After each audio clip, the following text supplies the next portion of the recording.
Hello, everyone. First off, I want to thank you for joining us today. But without further ado, let me introduce today's speaker.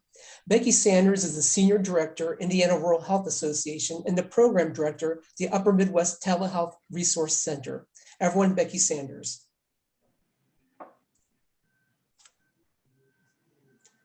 It helps to unmute myself. Thank you, Eric. I appreciate being able to do this webinar for you guys today. Just a couple of housekeeping items. We will be recording today's session. You should have gotten a pop-up to continue about the recording. And then we will place this on our YouTube page for the UMTRC, the Upper Midwest Telehealth Resource Center. We'll send out an email after the webinar today. And Carolyn Miller will send that out, and we'll also post the slides and the webinar link on our archived webinars page from the Upper Midwest Telehealth Resource Center. We ask that you submit questions through the Q&A function at the bottom of your screen, and only use the chat function if you're having technical difficulties with the webinar today. I will sort of be looking at the Q&A, but not really paying attention to it during my slides. So we'll hold most questions until the end. All right, let me go ahead and share my screen. And we will get started.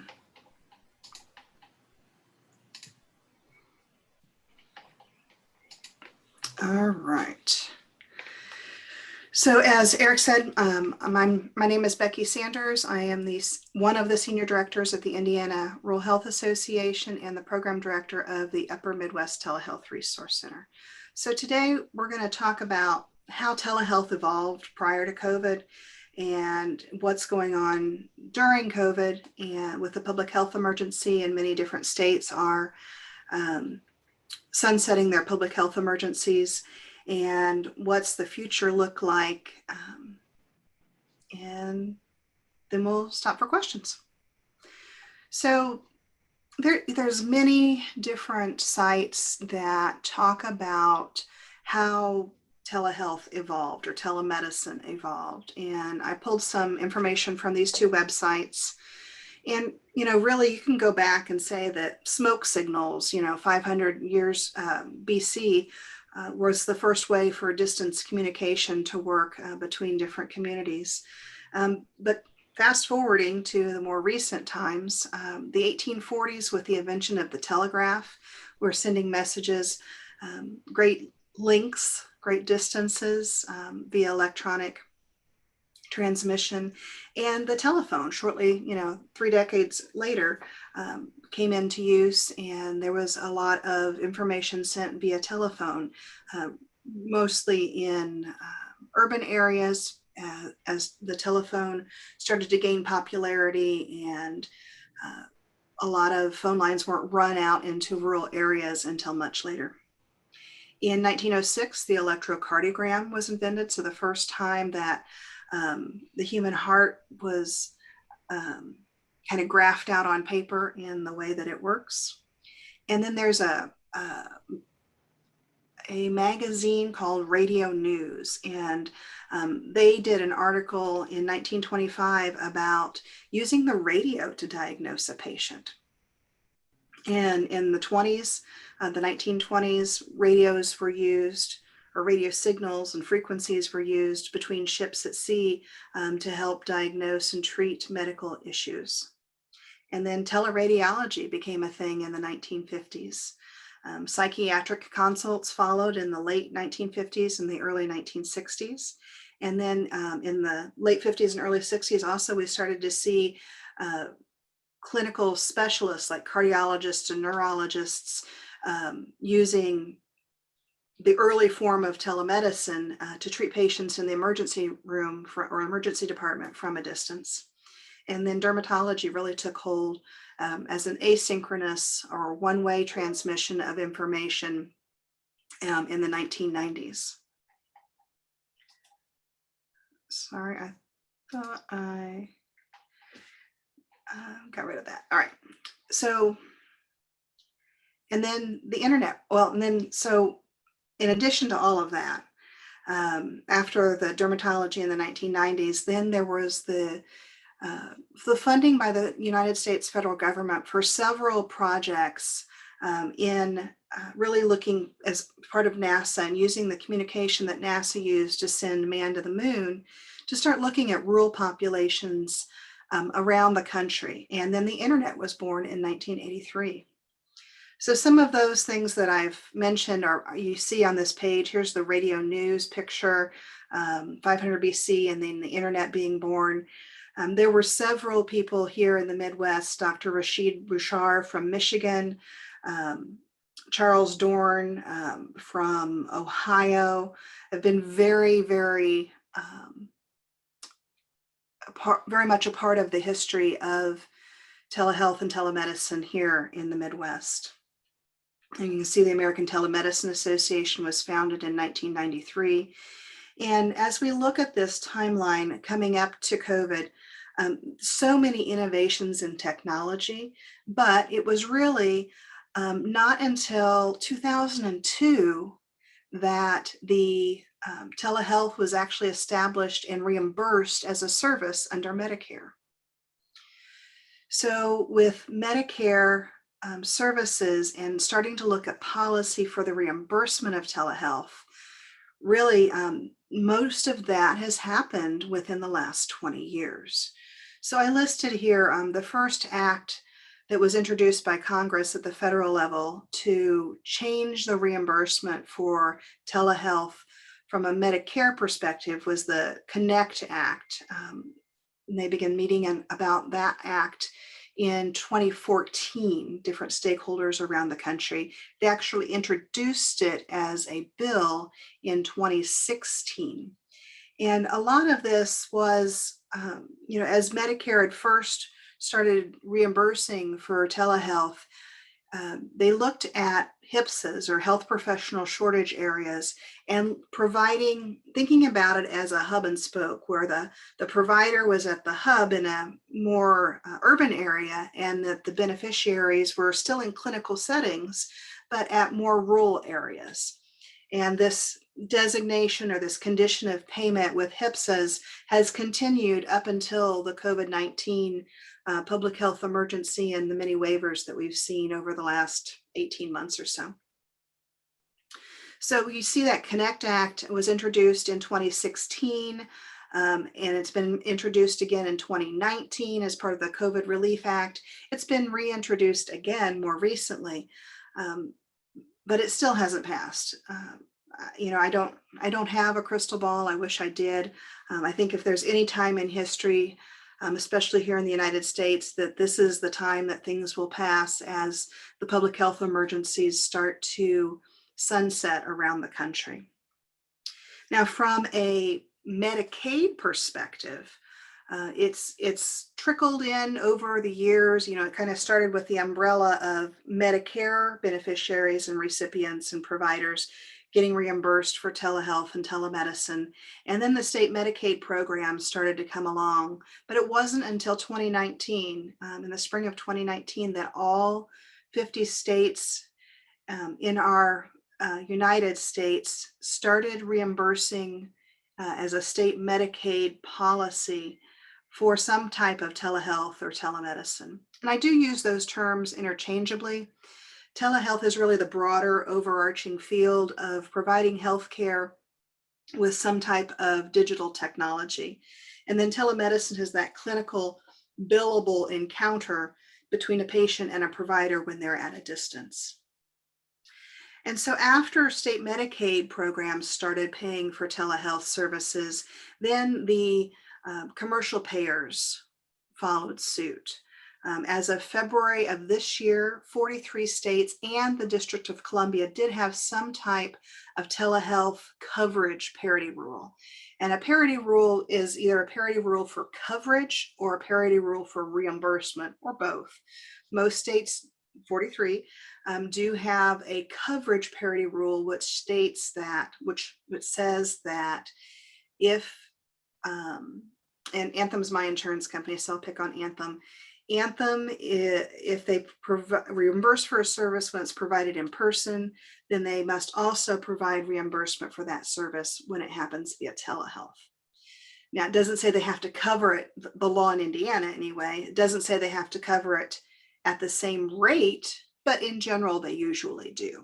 And that's similar with most states. Only a couple of states have parity in reimbursement, which means that the law in the state is that they must pay the same in person or via telehealth.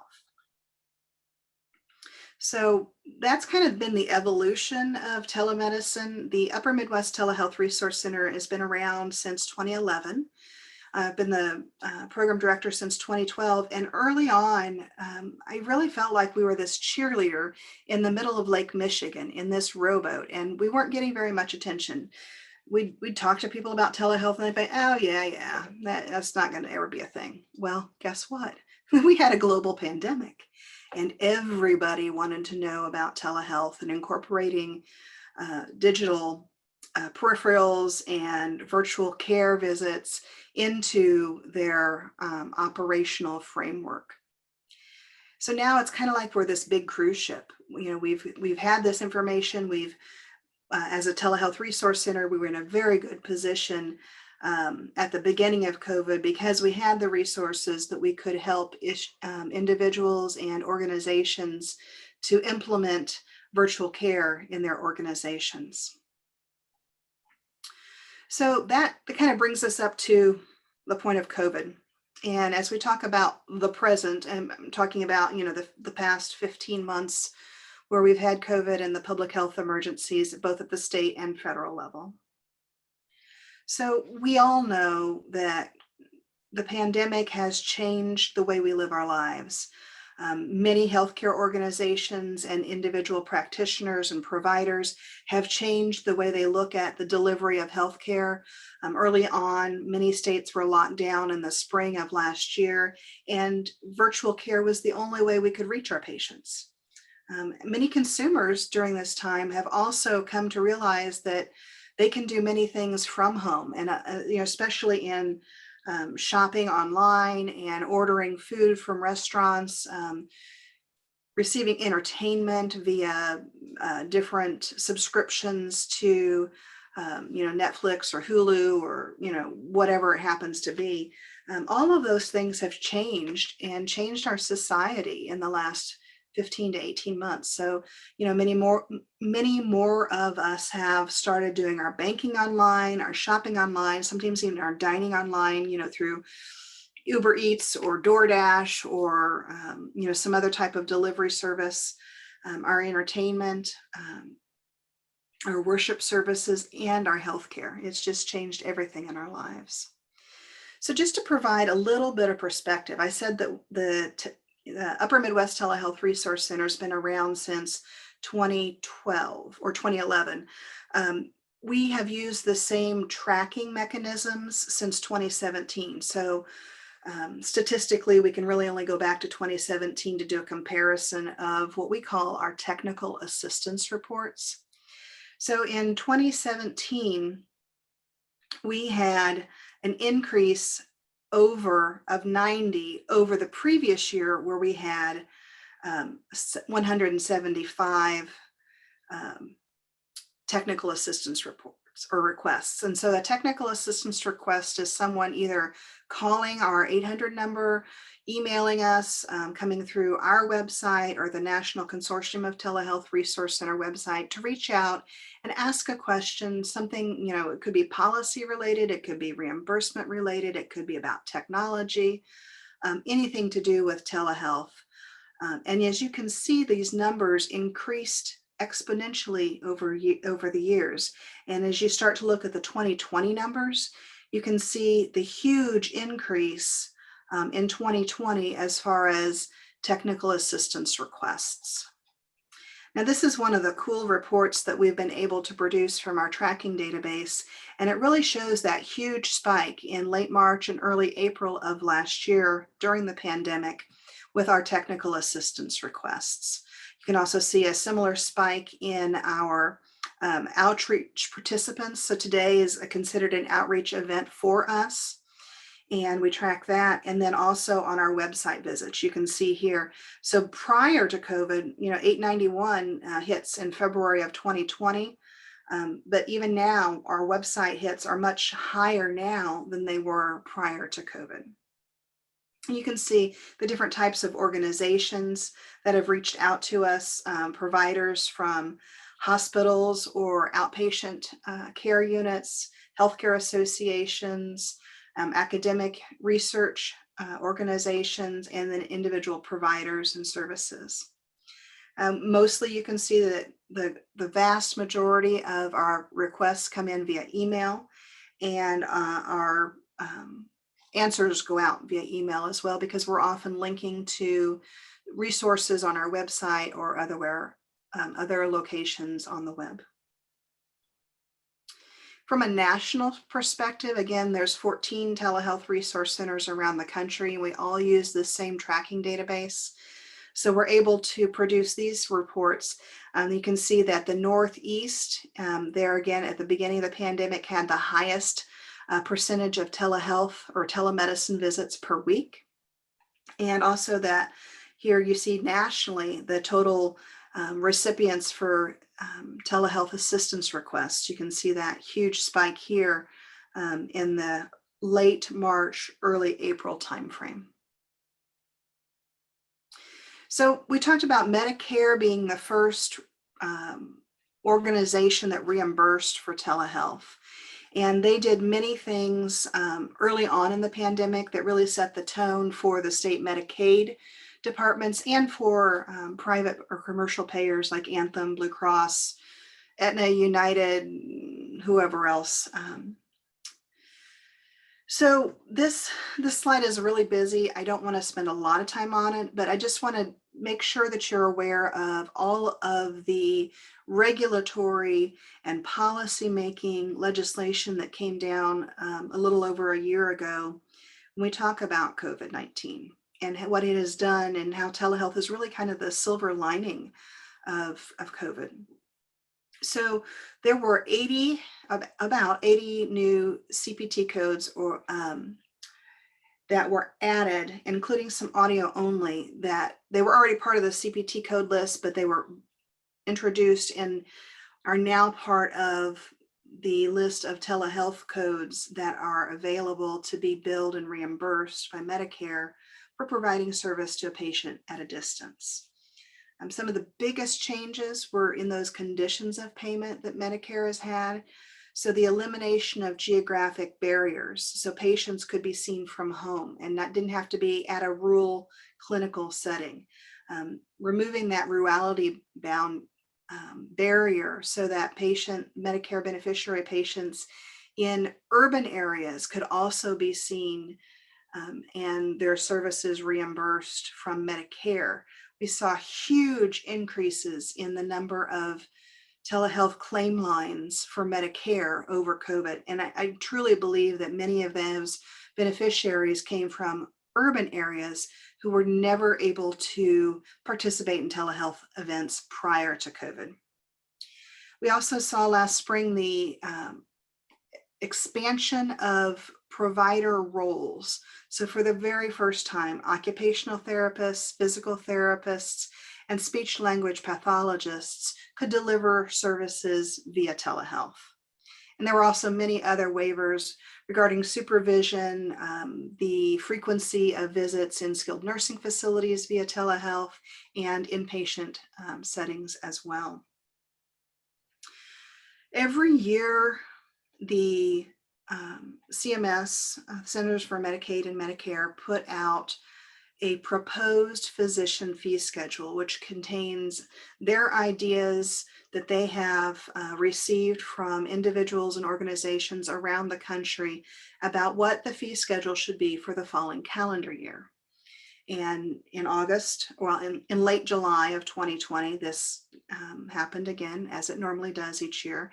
And in August of 2020, the Center for Connected Health Policy, which is our national telehealth resource center for telehealth policy, put together this summary or fact sheet about all of the new codes that were proposed for 2021. We normally see the final physician fee schedule come out for the following calendar year in December of each year. And that is on the next slide. I'm getting ahead of myself. So here's a list of all of these changes that I bulleted with the 80 new codes and the elimination of geographic and clinical setting locations for the patient. These are all of the different dates that those new policies and legislation came out. So March last year was an extremely busy time. It was very difficult for us to keep up with all the changes because we might answer a question one day and then new legislation came out the next day that invalidated the answer we had given. We did put up some resources on the website. We did keep those up, but as the states around us have sunset the public health emergencies, and we'll look at that again in a little bit, we have taken most of the information down and it's now archived. It's historical information as we start looking at what's the future, what's the new normal going to look like after the PHE ends. So here's those conditions of payment, just to reiterate, prior to COVID, what it looked like for Medicare reimbursement. And again, as I said, Medicaid did not, across the country, all states did not reimburse for some type of a Medicaid beneficiary telehealth service until 2019, not 1919, 2019. So these are the 4 conditions of payment that Medicare had prior to COVID. Excuse me, as I've mentioned, the patient had to be in a HPSA, a health professional shortage area, outside of an MSA or a metropolitan statistical area. The patient also had to be at a designated originating site. So this was a clinical site, like a rural health clinic, a federally qualified health center, a critical access hospital. And then the services had to be within that CPT code range. So although Medicare did add about 80 new codes last year during the pandemic, that's still a small amount of codes in addition to the 100 or so codes that was already on the telehealth list, compared to the thousands of CPT codes and HCPCS codes that are out there for billing. And then also the services had to be delivered by an eligible practitioner. So remember that all of these conditions of payment have been waived during the federal public health emergency. And the expansion of those specific eligible practitioners has been expanded to include the physical therapists, the speech language pathologists, and the occupational therapists. So if you wanted to look up and figure out if your location was a HPSA, this is where you would go. Right now, it'll still tell you, but there'll be the disclaimer that it doesn't matter right now because we're in a public health emergency. Every year, CMS puts out their telehealth fact sheet. This is a copy of the 2020 telehealth fact sheet. It has not yet been updated for 2021. A lot of that's due to the change in administration in the White House. It's taken a long time for all of the new secretaries to be confirmed by by Congress and actually added to the president's cabinet. But here's the link you can go to. I did check this earlier this morning. It has not been updated yet for 2021 as of today.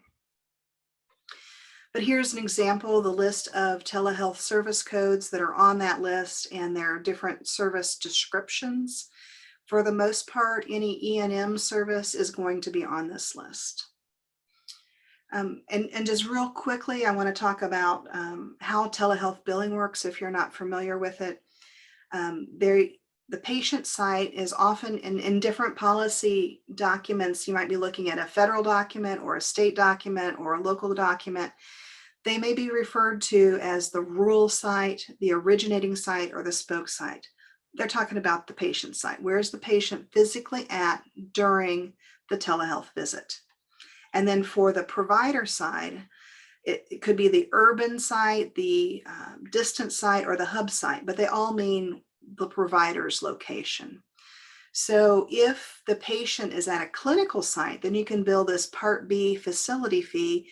It's Q3014. It's only about $26, but if the patient's at home, you're not going to bill this because there's no clinical site hosting to recover, to get reimbursed for. And then on the provider side, they bill their same Part B professional fee, and they bill that same CPT code as they would if the patient was there with them in person.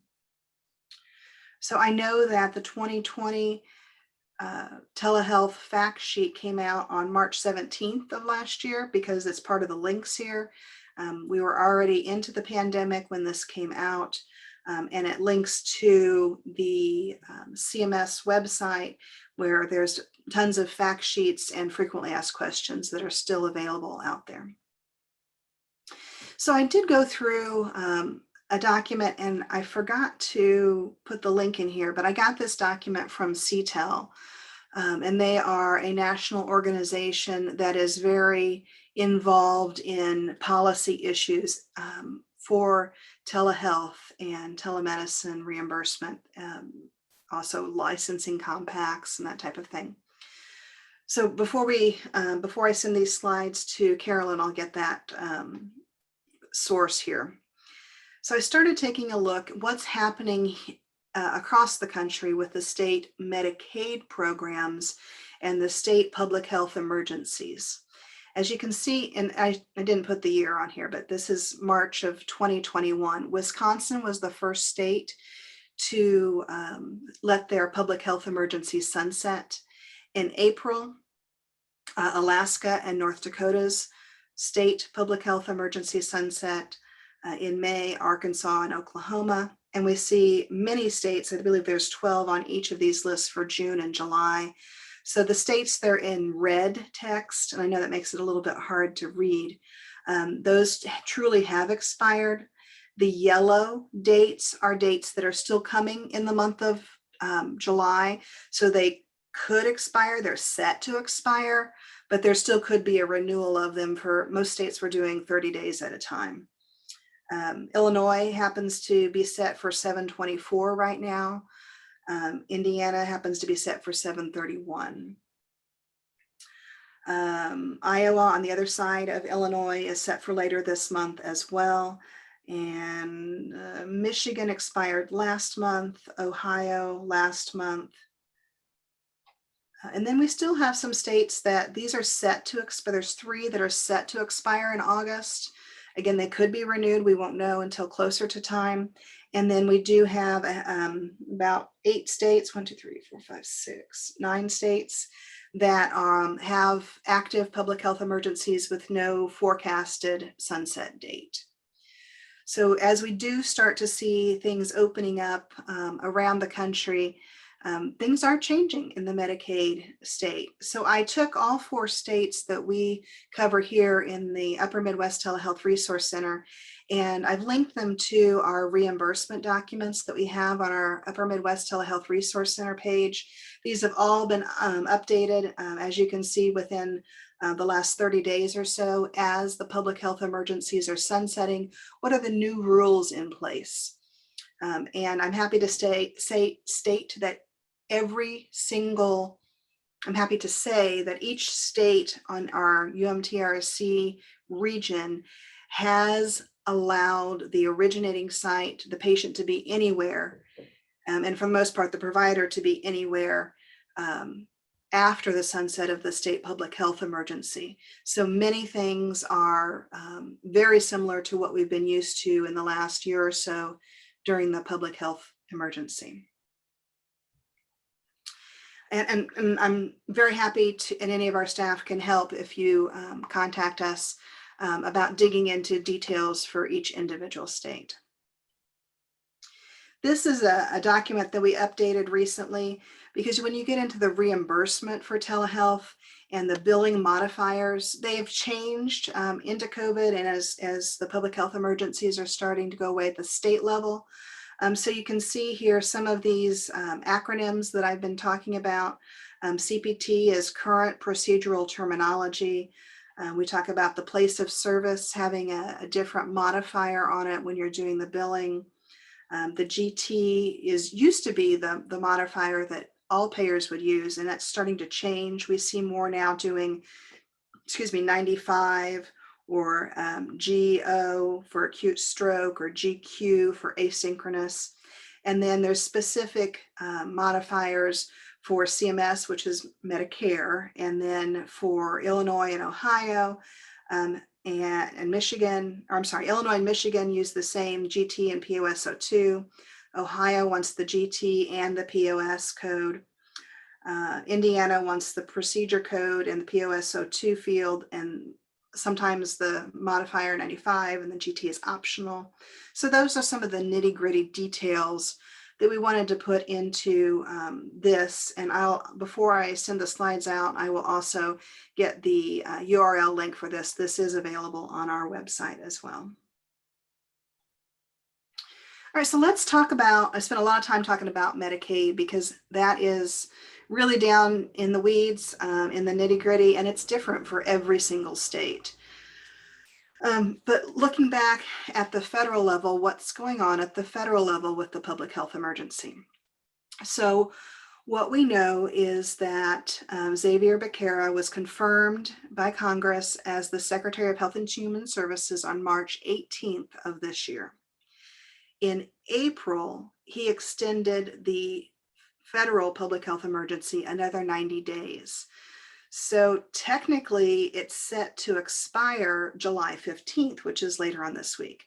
I checked this morning, and I could not find any indication that they had extended the public health emergency at the federal level yet.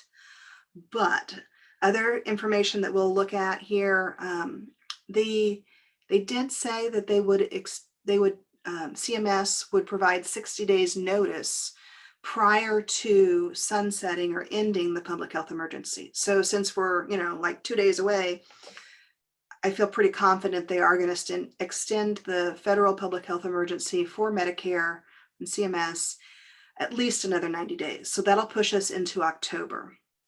The other part of this is in the 2021 physician fee schedule, which we'll look at in just a minute. It already says that, hey, these codes are continuing as part of the legacy, quote unquote, or the future telehealth codes. And then these other set of codes will only be until the end of the calendar year in which the public health emergency ends. So it might end in October, it might end next January. We just don't really know yet, but CMS has been very clear that they'll give us 60-day notice before the end of the public health emergency. So we're good at least until the end of 2021, because we are definitely into the calendar year of 2021. All right, yeah, and I just said all that right now. So here is information from the 2021 physician fee schedule.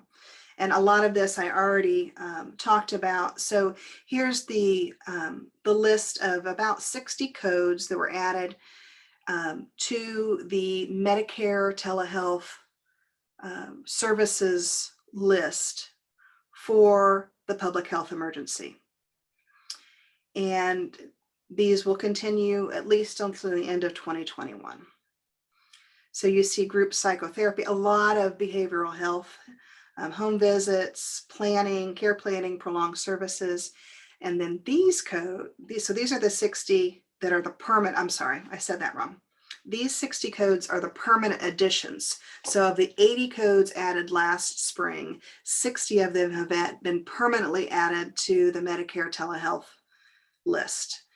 The other 20 or so are only through the end of the year during which the public health emergency ends.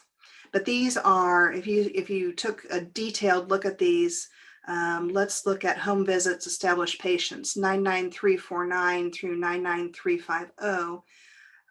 Home patients here is 99347 to 99348. So it's the longer codes and the more advanced codes that they're still saying, maybe we'll keep them, maybe we won't.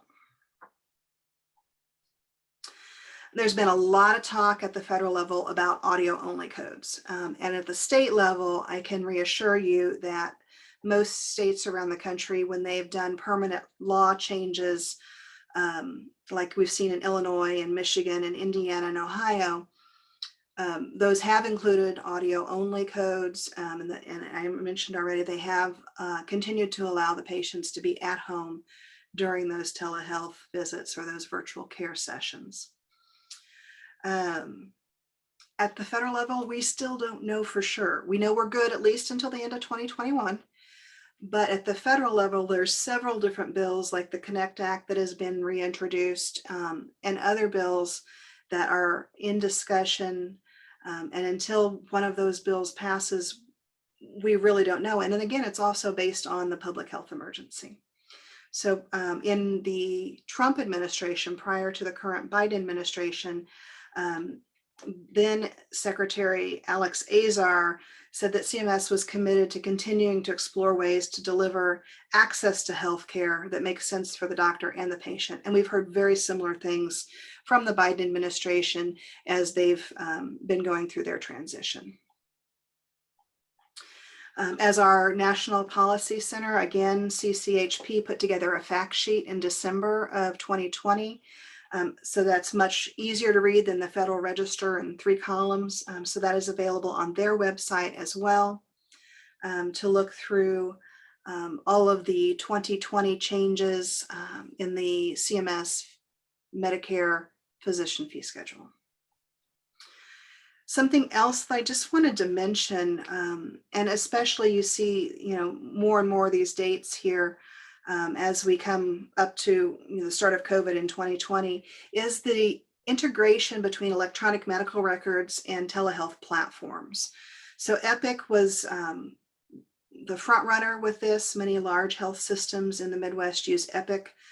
They started their patient portal way back in 2012, so almost 10 years ago. Cerner, they did a partnership with Amwell in 2016, Allscripts, Meditech, and Athena Health. All of these electronic medical record platforms do have some type of an integrated video that allows the provider to not have to do double entry both in the telemedicine platform and then take that in an SL7 format or a PDF format and import it into the medical record. So we're starting to see really a streamline of both the provision and the record keeping when we start talking about health care at a distance and virtual care and virtual visits. All right, so what is the future? When is the public health emergency going to end? As we just talked about, and that was yesterday I checked it, and today I checked it again, we still don't know for sure, but all indications are that we will have at least another 90-day extension of that federal public health emergency because we haven't had that 60-day notice that it's going to sunset.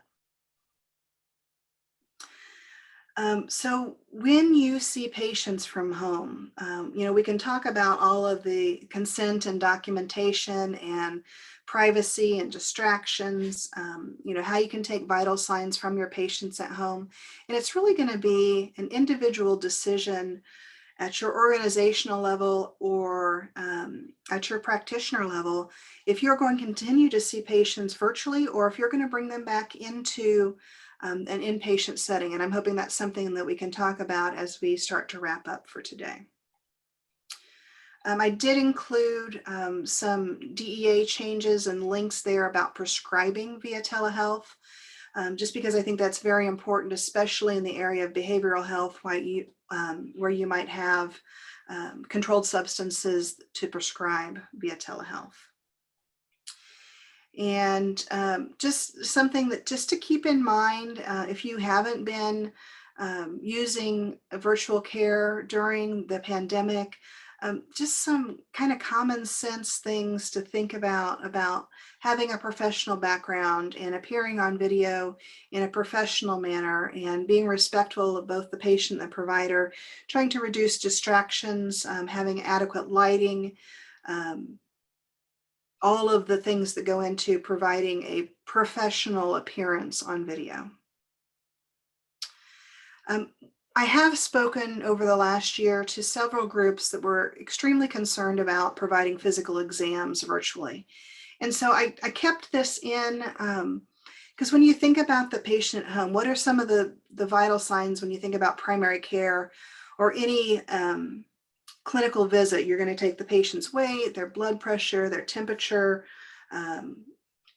You might take their pulse ox. So some of these things, some of these devices, most households do have. I know it was almost impossible to find thermometers early on in the pandemic. So I'm pretty certain that most households have them by now. But those are things that the patient can take their own vitals on. The scale and the thermometer, I would say, most households have those. The blood pressure cuff and the pulse oximeter, it depends on if they've got a chronic condition or a healthcare employee or a clinician in the family, or a chronic condition that causes them to need to take their blood pressure or their pulse ox on a more regular basis. We also are seeing, again, in our notice, our disclaimer, the Upper Midwest Telehealth Resource Center, because we're federally funded, has to remain vendor agnostic. So these are some examples of equipment that we have purchased for demo purposes that are out there that are starting, the equipment starting to get smaller and also more affordable. So for your more serious patients that have chronic conditions, maybe this is, some type of chronic care management, remote patient monitoring is something that you want to look into. And certainly we're able to answer questions about those things. And again, blood pressure cuffs and various price ranges, anywhere from, looks like 26 to 71. And this just came off of Amazon. So going back to the whole primary care and the patient taking their own vitals, patients, there are guides out there for patients to do self-exams. Here's some information on weight and blood pressure and how to take that, when to take that in reference to the day of their visit, before they actually connect with their provider. This information was put together during COVID by the NIH, the National Institute of Health. And when you are providing care, primary care or primary typical evaluation services, next steps often are images, radiology, lab tests, those types of things. And when you see a patient locally, the patient is more able to go and use a local laboratory or X-ray imaging company so that those ancillary costs stay local to your economy. I don't know if you've ever looked at the economic impact of telehealth or healthcare in general in a community. But in rural communities, it's either the school system or the healthcare system, if there's a healthcare presence in your community, that is the top employer in your community. So by keeping those resources local, you're really helping your local economic engine. And here's some additional references. I really like this collection of videos that was done by Old Dominion University. And it talks about how you can ask the patient to do a self-exam and how you can guide them in a self-exam during a virtual visit. Again, coming back to the national level, what is the claim lines looking like? And Fair Health is a very interesting company. They take national data from Medicare and like 60 other payers to create this information. So, and this is just a snippet of the report that they create, but because I wanted to really look at what are we seeing as far as claim lines and utilization of telehealth as the pandemic is starting to sunset at the state level. So here, this is April of 2019 to April of 2020, and this is a national view. So an 8,000% increase 2020 over 2019. So the volume of those claim lines that were telehealth related. And then as we start to go into 2021, so here it was 13%. So at the beginning of 2021, in January, we saw 7% of claim lines. Then February, 5.9% of claim lines, March, 5.6, and April, 4.9. So we are seeing a definite decrease in the number of claim lines seen via telehealth, but it's still, 4.9% is still a lot greater than 0.15%. And it really, well, time will tell. I mean, there's really no way to accurately forecast what it will look like. But I'd be interested in when we start our questions and seeing how many of you have either provided services via telehealth or been on the patient side and received services via telehealth since the pandemic. And then this is the regional data, and it's much bigger than our 4 states in our Upper Midwest Telehealth Resource Center. It includes the Dakotas and Michigan, Wisconsin, and I think Pennsylvania, but still you can see a different perspective from the national data into this regional data. It was 0.16 here, where it was 0.15 there, and 10.72 at the regional level, where it was 13% at the national level. But still, you see 6,753% increase in telehealth claim lines from April of 2019 versus April of 2020. And again, that decrease in 2021, January 5.3, February 4.5, March 4.1, April 3.7. So still, you see that same decrease and that trend, but time will tell what is actually going to happen. So I want to end today with 2 of my favorite quotes from the pandemic. And the first is from a former administrator of CMS, Seema Verma, who I think it was in June of 2020, in an interview said that the genie is out of the bottle. So it's pretty difficult to put the genie back in the bottle. And then the last one, this is from Carrie Cochran McLean, and this was during the 2021 Policy Institute that the National Rural Health Association held, and she said that the toothpaste is out of the tube. So, I think about when my kids were toddlers and squeezing the toothpaste from the middle and it goes squirting all over the bathroom. That's nearly impossible to put back in the tube. So I really don't think we're going to go backwards. I'm anxiously awaiting to see what CMS is going to do, what Congress is going to do about regulation of Medicare and how Medicare pays for telehealth after 2021. So at this time, I'm going to stop sharing and take some questions. If you would please use either the chat or the Q&A. I see a couple things in the Q&A. First, I'd like to know, have you been a provider of services via telehealth, or have you been a patient consumer of telehealth services? I'll give you guys a couple minutes to respond.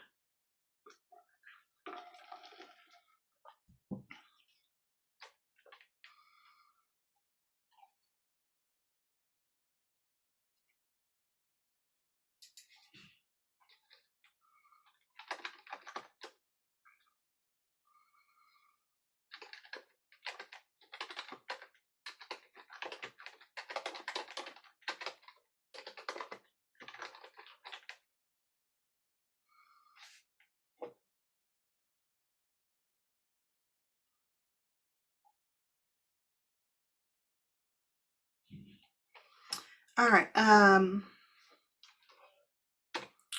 Seeing several people that they've been a provider, been a consumer.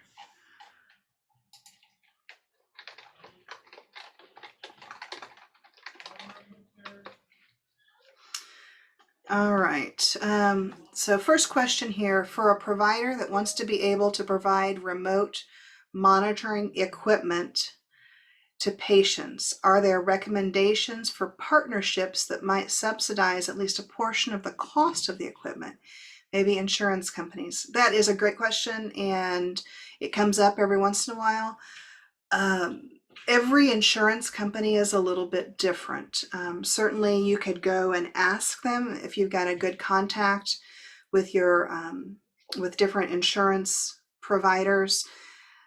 I haven't heard, I've heard more of private insurance companies, you know, the Aetnas and the Uniteds and the Anthems and the Blue Cross Blue Shields doing small projects where they would pay for the equipment more than any Medicare or Medicaid.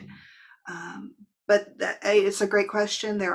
There's a resource on our website for grants, and there are many grants out there that will pay for equipment costs as part of the grant. Many people saying yes, that they've been a patient. Some have been a provider or consumer. A question on the slide presentation. Yes, we will send out the slides. Carolyn will send that in a day or two once I make a couple of source notations in the slide deck.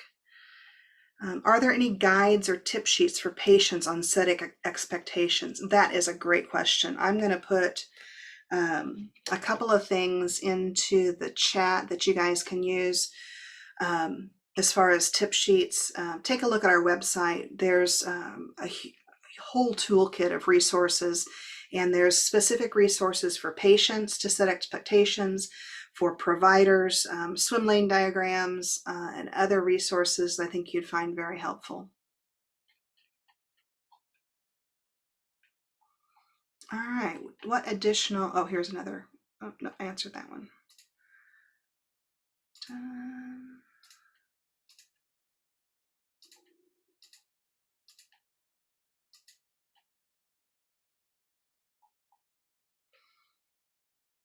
We have a telemedicine specialist on the call today.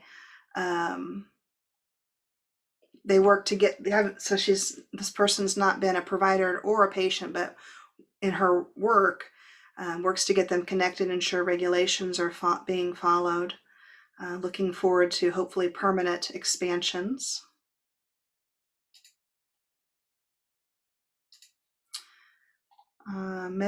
State Medicaid expiring. I say that some Medicaid programs ended their COVID waivers already. Yes, absolutely.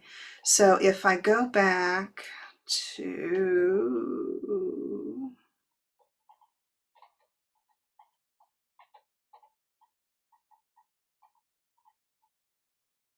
the slide.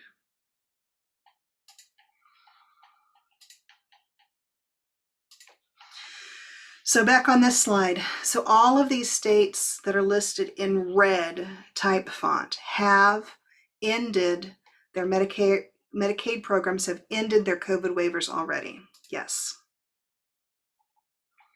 And I can speak for the 4 states in our region, Illinois, Indiana, Michigan, Ohio, that before they ended their COVID waivers, they made permanent changes to their state Medicaid programs that were very similar to what happened in their COVID waivers.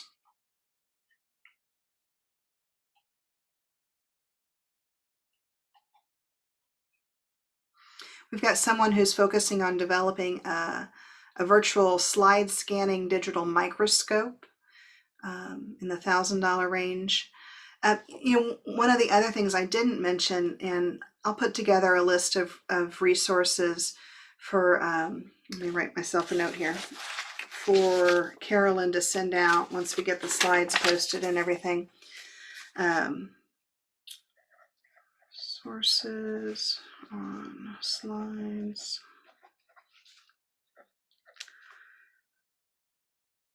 Patient.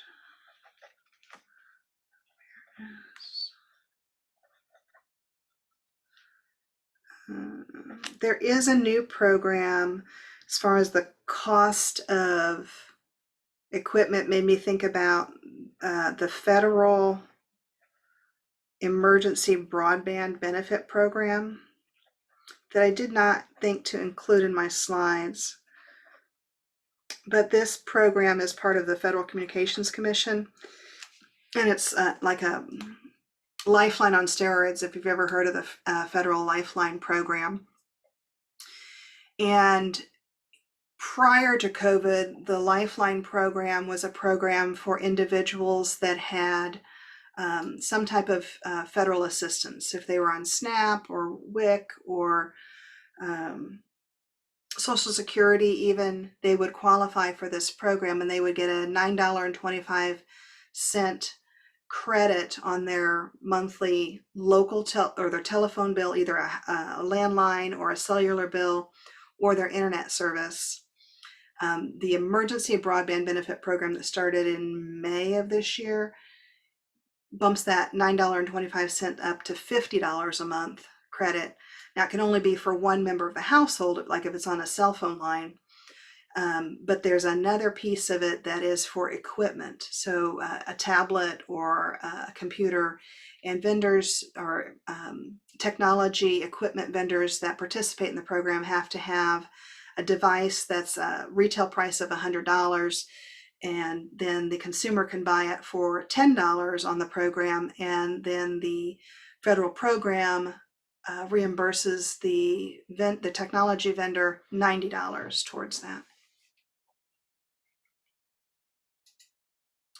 Yes, if you want more information, feel free to reach out. I'm going to type in the chat. On our website, there's a contact us form, or you can email us directly at info@umtrc.org, and we can set up a time to talk to you. See what else. Outpatient occupational therapy provider specializing in assistive technology. They have provided services via telehealth to their clients who need speech generating devices. Absolutely, yeah. Yeah. Telepresenter guides. That kind of falls under training. So we need a link to grants, link to training. We have some training resources on our website. Further advocacy for outpatient rehab to be covered by Medicare. The best way to advocate for OTPT, SLP, whatever your discipline is to work with your state association, your provider licensing agency, to advocate.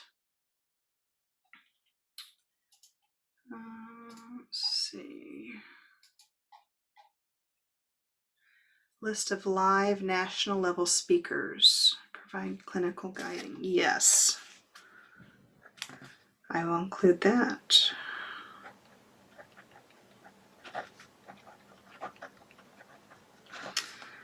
Well, I have a list of national speakers I'll send a link to, but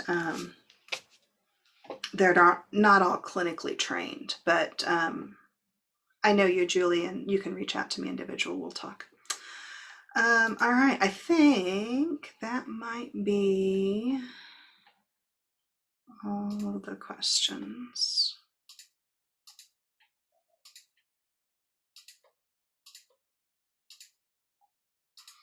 Eric, Vera, did you guys have anything else you wanted to talk about? I don't have anything else. I think Vera dropped off. She had to go to a meeting. Oh, that's right, she did. Oh, I'm so sorry. I got a note from Michigan Medicaid. Oh, okay, gotcha. Thank you for that clarification, Laura. So in Michigan, while they did end their public health emergency, they have not ended their telemedicine COVID-19 response policies because they weren't based on the public health emergency. So they are working on, they're keeping their COVID-19 responses in place until the end of the federal public health emergency, and they'll be putting out permanent policy in the coming months. Thank you. I know we talked about that, and that was a confusing thing when I was reading the policy. Thank you very much for clarifying. All right, any additional questions?